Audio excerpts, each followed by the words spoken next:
Today we are going to talk about electric field.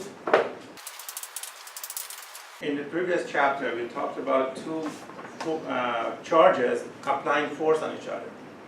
Now we're going to bring a concept that says the charge creates its own field and the field applies the force on the other charge. And the second charge also creates its own field, and the field of that one applies the force on the first charge. So instead of saying the charge and the other charge apply forces on each other, we say charge creates field, field applies force on the other, and vice versa.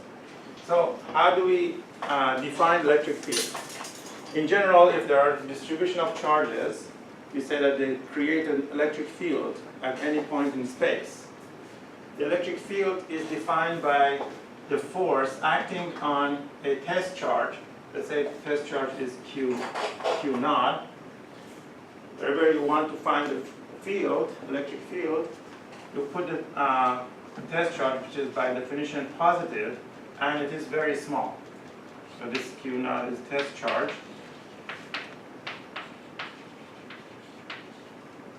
Small and positive.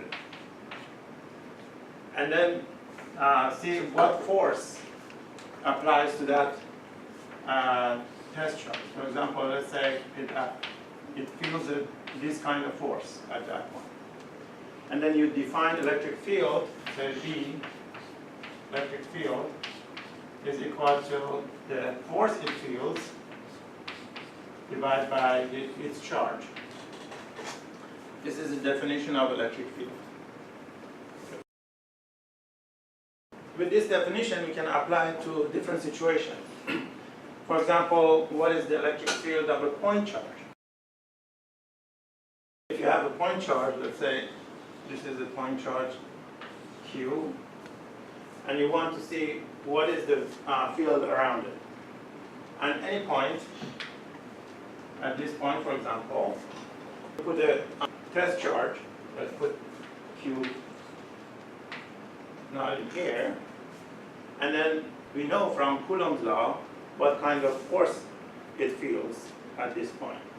And the force will be along this line connecting the 2 points, and if this is positive, they repel each other, so that the force will be like that.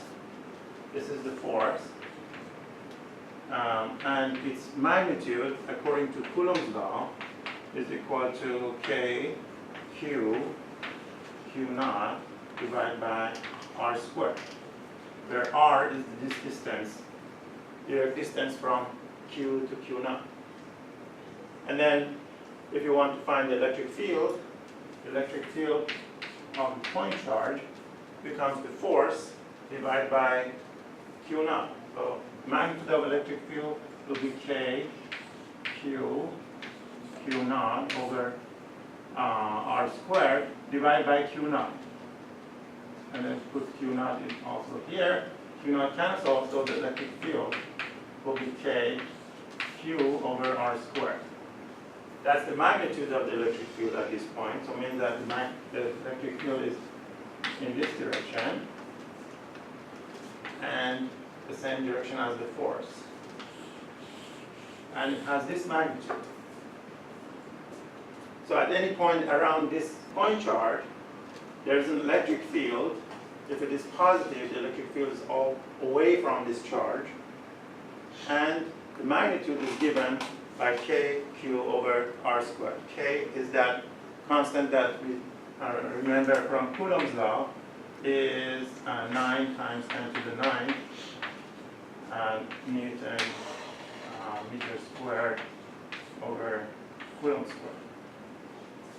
And R is the distance, Q is the charge of that. And if the charge is negative, the field will be toward the charge because the force on the positive test charge will be toward that one because they will be attracting each other, right? This test charge is always positive. That just gives you the magnitude, but the direction is away from the charge if the charge is positive, toward the charge if the charge is negative. So now, what if we have several charges? collection of point charges.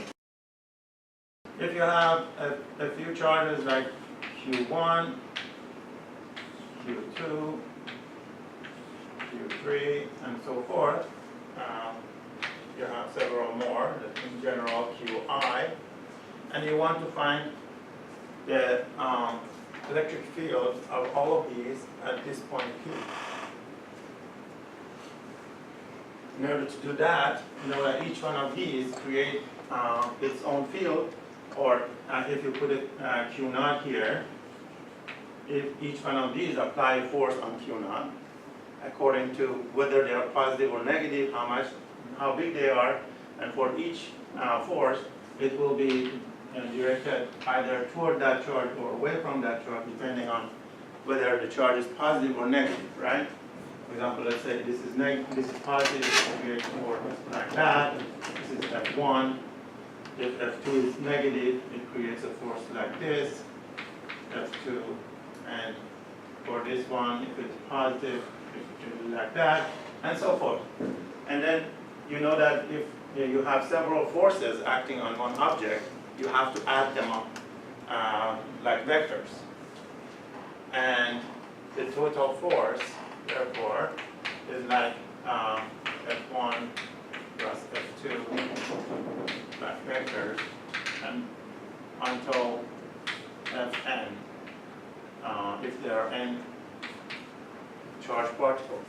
Or you can, in shorthand notation, can say sum of Fi, I from 1 to n. But this is a vector sum. And then the electric field, therefore, at that point will be the force acting on the Q0 divided by Q0.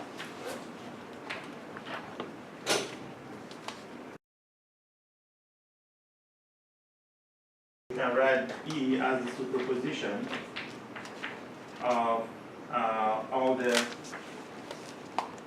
individual charges. So the sum of Ei, I from 1 to n. And then Ei for each one has a magnitude of Ei for each one has a magnitude of K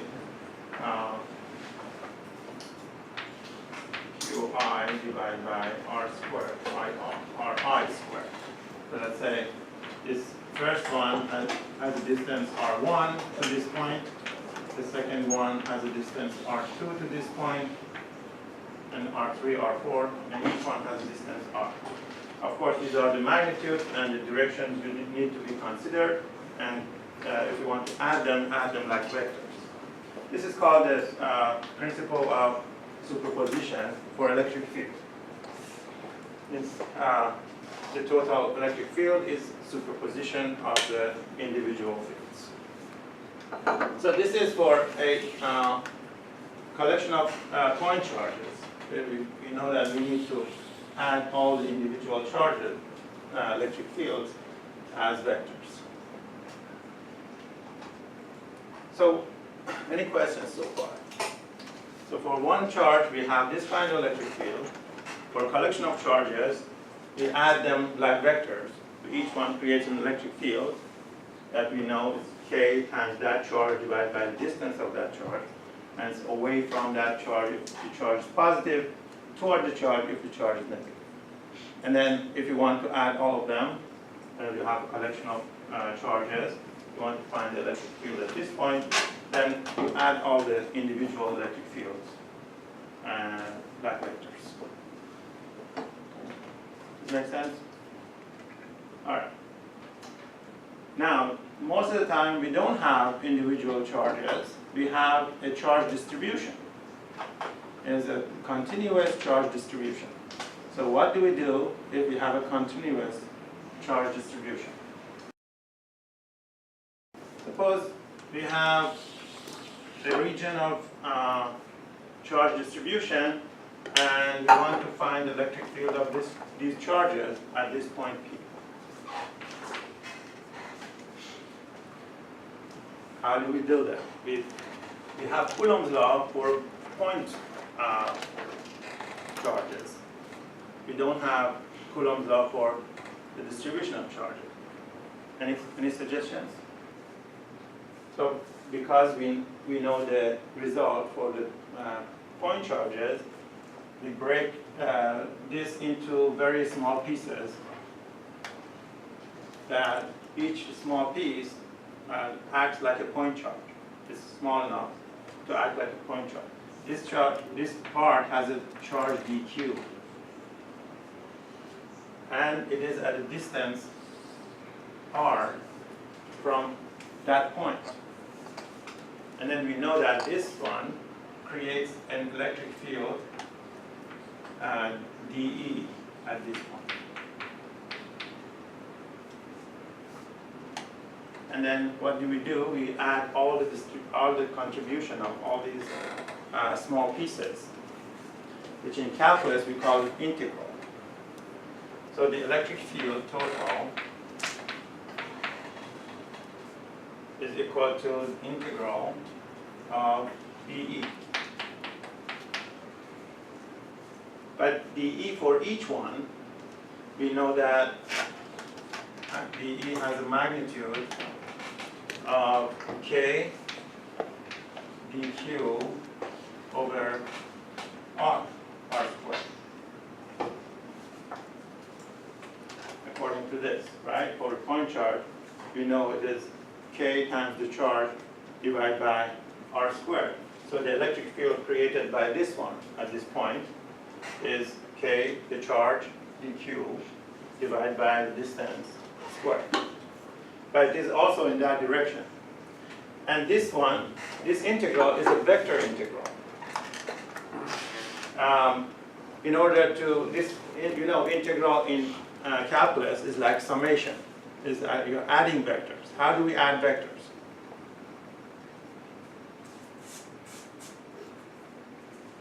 Like what we did the other day. Yeah, you use components. So let me break this down to components. So if you want to do this, this may be a little weird for you because you haven't seen something like that. But if you want to break it down, you say the x component of the electric field total is the integral of dEx. Means adding all the x components of the small individual ones will make up the x component of the electric field of the total, right? And the same way, all the y components make the y component of the total.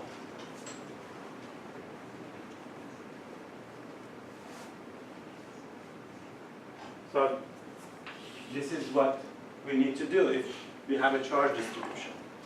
Now let me apply this concept to when you have a line of charge. Let's say there's a line of charge that has some length, and it has a charge per unit length of lambda, and we want to find the electric field at some point in space around that line of charge.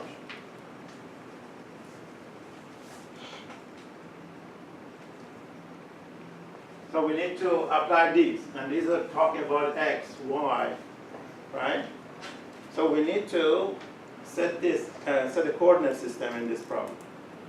And the coordinate system is usually up to you, but you should use the coordinate system that's the easiest to use. For example, you can put an axis along the line so that when you integrate over the charge distribution, you integrate over that particular parameter. And also, you can put the other axis going through this point. So let me make this an x-axis and make perpendicular to that, passing through this point, the y-axis. So I choose this coordinate system, and we want to find P electric field at this point. now let's suppose this has positive charge distribution. Lambda is the charge per unit length.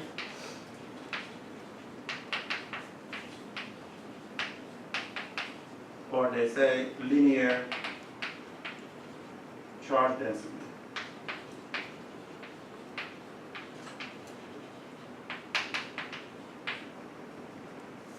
When they say linear charge density, means that how much charge is in unit length of that line. Or in this case, how much charge, how many coulombs are in 1 meter of that line.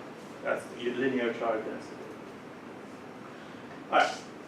So how do we do this? So we said that we should take a small piece of that and find the electric field of that small piece at this point.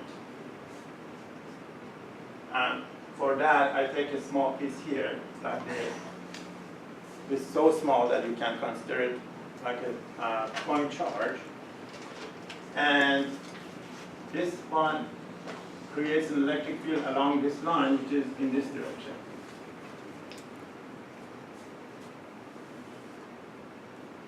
And this piece is at distance x along the x-axis, and this one is y, which is fixed. And this piece has a length dx, and it has a charge dq.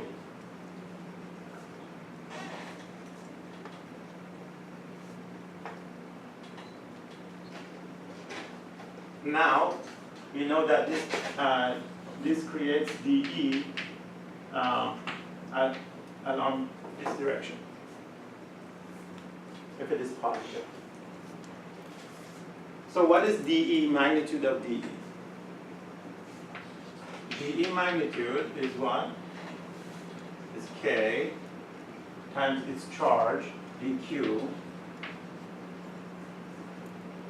divided by this distance squared, r squared. But you know, r squared is x squared plus y squared from Pythagorean theorem, right? So r is square root of x squared plus y squared, and r squared is just x squared plus y squared. And we need to find dq in terms of dx. You see, I want to put it in mathematics, so I want to write everything. In order to be able to integrate, I have to have some mathematical expression to integrate in terms of x, y parameters that we have. So I need to translate everything to x and y. So you need to write dq in terms of x and y. I need to write r in terms of x and y. And later on, I need to find the components of these, and everything should be in terms of x and y. And then I can integrate. All right, so what is dq in terms of x and y? dq, you know, lambda is charge per unit length. So it means that lambda is this charge divided by this length, right? If it has a charge dq and has a length dl, lambda is dq over dx, therefore dq is lambda times dx.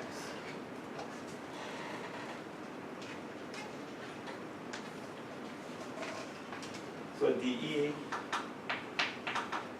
if you replace this here, it becomes k lambda dx over r squared, which is x squared plus y squared. So this, so far, this is dE magnitude. But then I need to split them into components. I want to find, let's say, find dy first.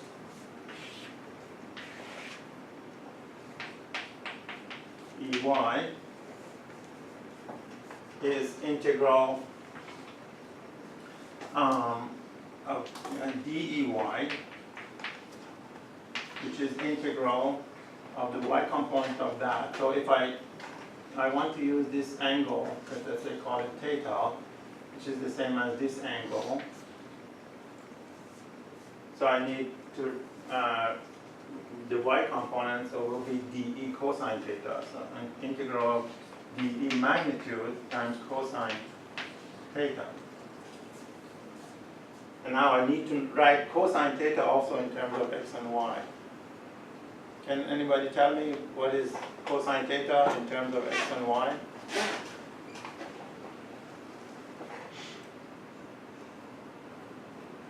Yes, please. I over R. Right, you said over R. Okay, y over r. R is square root of that. So now we have dE like that. And cosine theta is y over square root of x squared plus y squared. So Ey will be integral of k lambda dx over x squared plus y squared. And cosine theta is y over square root of x squared plus y squared. Right?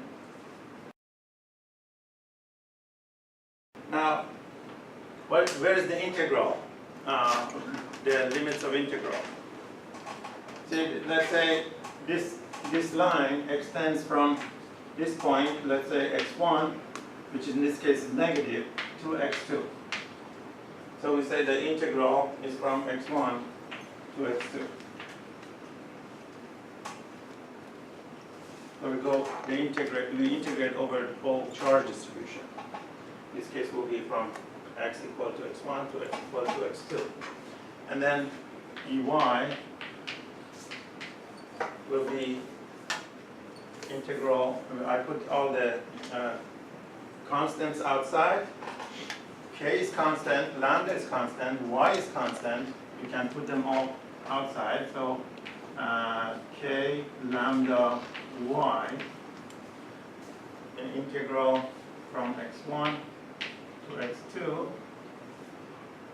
dx at the top, and see this is x squared plus y squared to the power 1/2, and this is 1 becomes what? 3/2. And now we need to integrate this. How do we integrate this expression? I'm hoping that you've had techniques of integration in calculus 2. What would you do for something like this?